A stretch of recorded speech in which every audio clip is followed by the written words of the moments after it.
Thank you for the invitation, and thank you for your last drops of attention of this morning. I'll be very quick because I have only 15 minutes of speech, so I'll try to rush a bit. So I'd like to talk to you about something I call the sumptuary use of AI. And I'd like to offer a reflection about the relationship between the representations of techniques, and here of AI techniques, and their technical dimensions. And especially, it is a reflection that derives from the observation of a gap that anybody might have observed here between what is, it works? Maybe if I shout? They are dead. They're dead. Okay, I can speak loud. It's okay for you this way? Okay, so so it all starts of the observation of a gap that you have observed already between what is told about techniques and what in the public sphere, like in the media, when you talk with your friends or anything, and what techniques really are. And so... At least we record from... No, but I put it here. It's Don't okay, continue. It's okay. We are like live on TV. It's the same. Sorry, ensuring. And so, why? Well, there is this gap between the representation and the technique, the technical aspects, and whereas this gap exists, there is also a link between the two things. So it's one of the questions I try to address. So to start, I like to share about something that surprised me a lot. Though we consider technical development as the favored space of rationality, the discourses and images summoned to talk about it are far from being rational. In fact, they are even one of the most irrational spaces in public discourse nowadays. And this discrepancy has been very well described by a French philosopher and economist whose name is Cornelius Castoriadis. And to him, there is in Occidental societies something like an irrational love for rationality. So it's quite the reverse of what Lionel just told us. And he says, I'm sorry, I'm reading the quote because I think he writes the thing very thoroughly. So to him, the modern world appears superficially as the one characterized by a tendency to push rationalization to its limits, and which allow himself to despise or to watch with a respectful curiosity the bizarre customs, invention, and imaginary representations of former societies. But paradoxically, despite, or rather because of this extreme rationalization, the life of the modern world comes under social imaginary as much as any archaic or historic culture. And so for him, the obsession for rationality, detached from anything else, constitutes a second-degree imaginary, and the modern pseudo-rationality is one of the social imaginary's historical form. I'll try to clarify this. So in other words, each society builds her own conception of the world with values and representation in it to make sense out of human experience. And each society differs in its way to do it. These conceptions are in constant evolution throughout history, and in complex societies as our own, different ones coexist simultaneously in different parts of the population. These are called social imaginaries, and they link a subject to an object. And so it's kind of the collective point of view of this society, of a specific population, over one object of its experience. So this was kind of a contextualization. And so during the speech, I'll shortly expose my fieldwork and then some of the observations that surprised me the most and that led me to suggest the idea of a sumptuary use of AI. So shortly, during this fieldwork, I observed the work of a consulting firm, and especially with a focus on the AI team. And it was in 2019, between 2019 and 2021. And so at that time, the techniques mainly involved and called AI was machine learning. So it's not about generative AI, but the influence of the specificity of the technique over my speech is not really relevant. Tell me if I have to slow down, because I tend to speak very fast sometimes. So the first observation I'd like to share with you is that there is a division of task between the production of representation on one hand and the production of technical devices on the other hand. Basically, it means that there was one person who were employed to organize the public discourse upon AI in the company. And she had the legitimacy over this kind of discourse. And then the technical experts who could explain technically what was AI, when I questioned them about their technical practice, if I used the word AI, they suddenly switch to another kind of discourse, and they talk to me about what the mind is, what thinking means, can we reproduce human by technical means, is there a God, what is the meaning of life, all this kind of thing. And it was thing about what they were not experts. It was opinions, like. And most of all, I finally realized that the speeches were pretty much all the same. And they came from the production of the first employee I told you about, well, in this her sphere of competence. And then this discourse about the meaning of life and what makes a human human are generally well structured. They don't change much from one individual to another. And they are the topic of movies, books, pictures, etc. And this means they are somehow what we can call a myth. So how can I explain the gap between the technical discourse and the myth? And why does the myth clinches to this technique and not any other, like, I mean, it could be toasters. So I will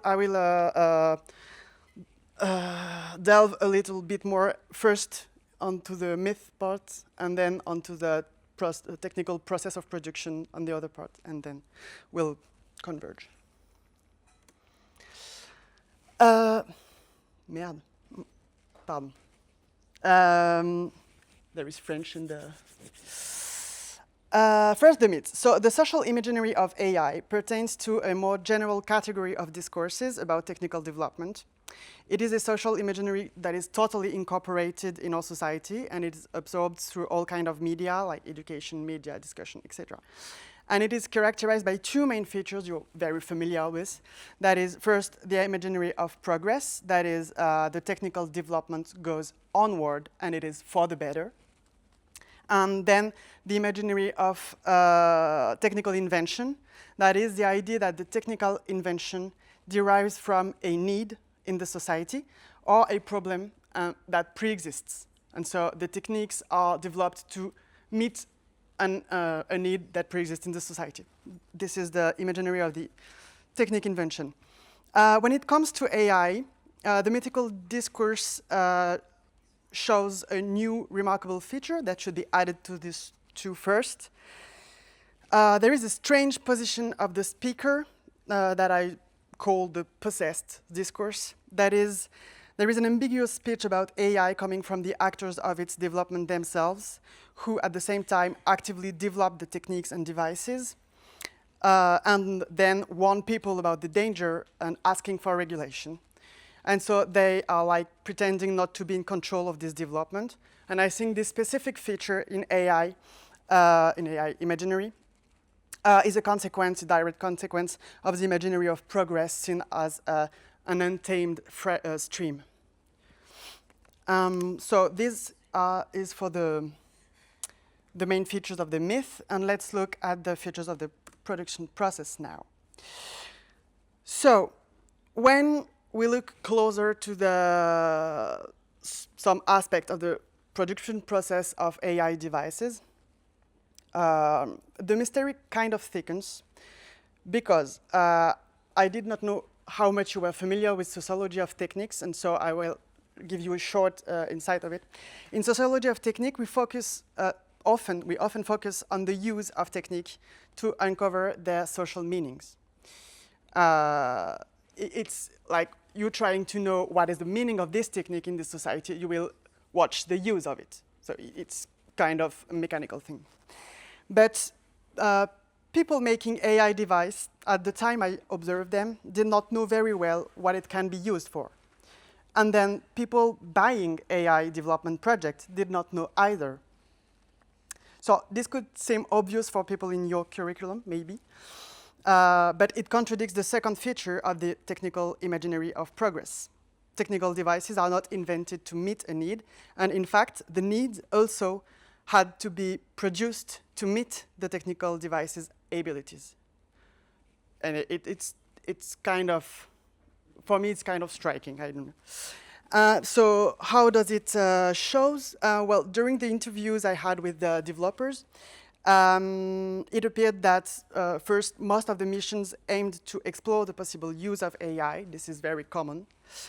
Then the products that were invented or imagined were not necessarily developed, and most of the time they were not. They weren't.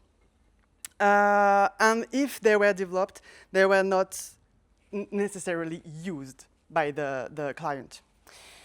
And then a last important point appeared. The people I talked to tend to told me that their client wanted AI to have AI, regardless with the technical accuracy of the technique.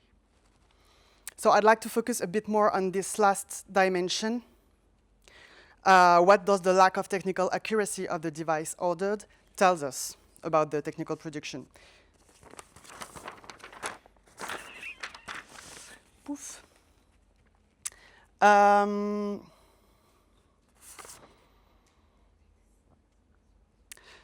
So the first observation, the second observation I'd like to share with you. No. Sorry, I'm confused. So one important point is that the thing I told you, like there is no use and people want AI to have AI regardless with the technical accuracy, it could seem like a side effect or something that it's not really relevant because it's not about the technique itself. But again, the people I was talking to really told me that really often and insisted on the fact that it was kind of depressing for them because there was no real use of their techniques and it was misunderstood by the clients. And so it was not that much of an exception. It was mainly a massive effect. And so what can explain that the project is bought by the client, even though it is not useful from a technical point of view? Normally, it's the technical properties that justify the purchase of a technical object. So if it's not the technical properties, what is it? I think it's the sumptuary use, and I like to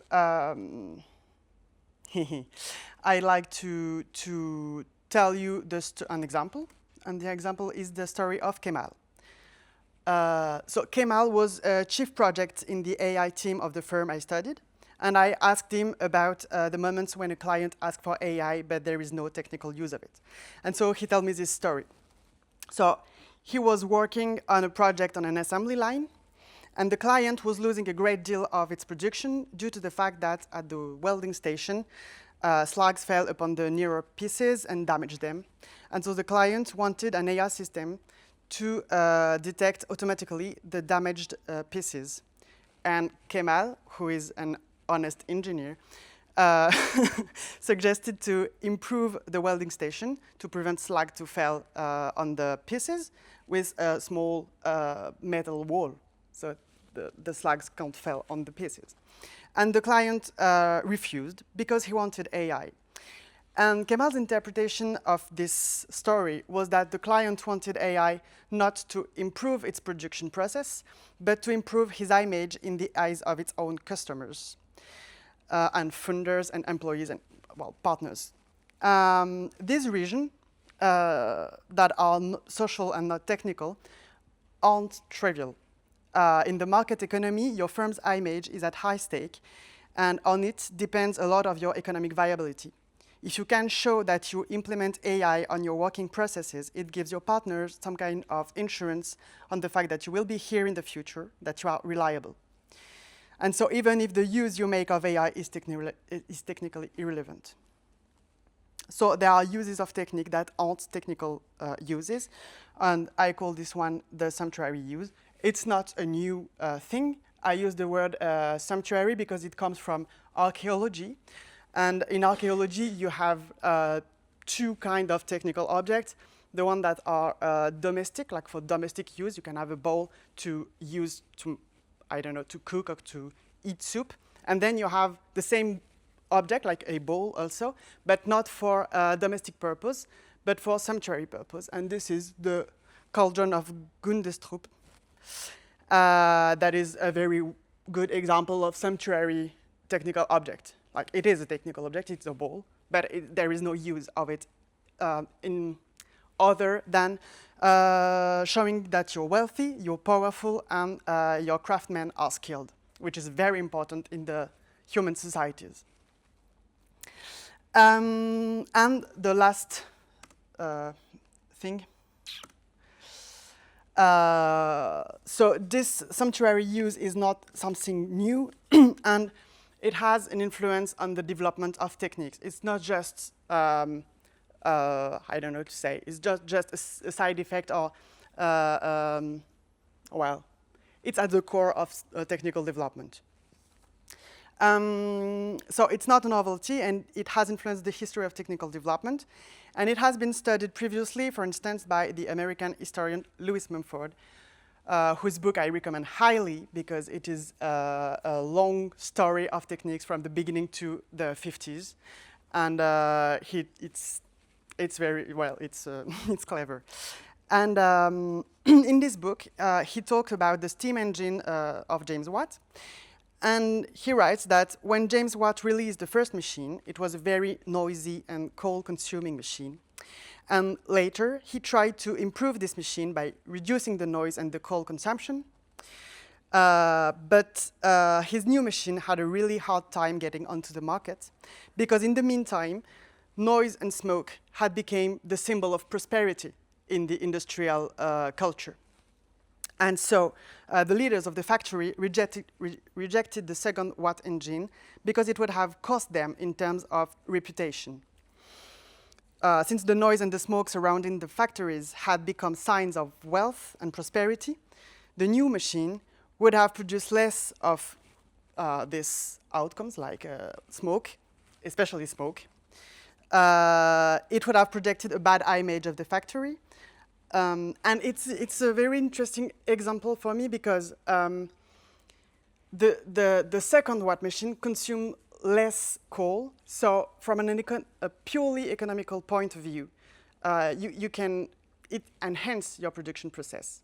But then from another side view of the economy, it also shows to your partners that you are not wealthy since there is not much smoke in the sky of your city. So it's two different rationalities of the economy that influence the development of the technique. And so that's it. Technical devices are not always purchased or even built for technical purpose, and I think it's important to just know that. Thank you.